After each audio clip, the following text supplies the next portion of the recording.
So the origin story for me started by flying the A-10, the fighter jet. And everything we see as pilots out the front of the airplane is recorded, and it was called the HUD, the head-up display. And it shows our dive angle, airspeed, the reticle where the missile's looking. And when we land, we watch the tapes, and we debrief and train with that. So the idea was, if this is the way we train ourselves to be good fighter pilots, why wouldn't we do the same thing with athletes? And that was the birthplace of HeadVantage. It's going to finally give us that angle and viewpoint that we haven't been able to deliver yet from a camera standpoint. We're showing not only what the athlete could see from their vantage point in real time, but also where their eyes are looking. And then they have these cameras that best described as like literally this less than the size of the head of a pin, and they're looking back at your eyes.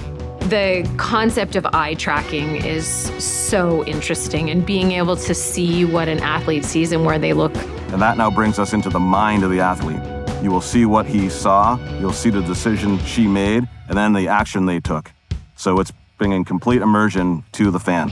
They're creating a platform that will allow us to create live sports content in a much different way and provide a vantage point, no pun intended, for the consumer that they haven't experienced before, which is really a first-person kind of point of view from the athlete. If you could imagine a telecast with an NFL quarterback and he rolls back, and you could see the perspective of his eyes moving to see what he's seeing and help you appreciate the split-second sort of decision-making that he does.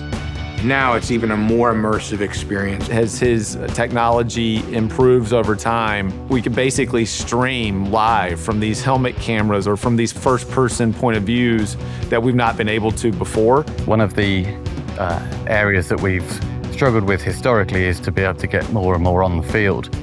And what we're seeing with HeadVantage is a real opportunity to be able to get to an area that has previously been completely prohibitive. The other thing is a better approach from a coaching standpoint. It's just going to provide a lot more value to the coaching and training aspects of a number of sports. We can say all of our best athletes, when they're approaching the half pipe, they are looking up the pipe. When our more developmental, our younger athletes are maybe looking down at their board. And those are the sorts of things that we just have no idea about right now. That's a pretty powerful technique coach that we've never had the opportunity to access previously. We want to be embedded in NBC Sports or Sky Sports so that fans all over the world can be the athlete, see what they see where they look, and really, really love what they're seeing even more than they do today. So fans all over the world want more and more immersion, and we can bring that to the table.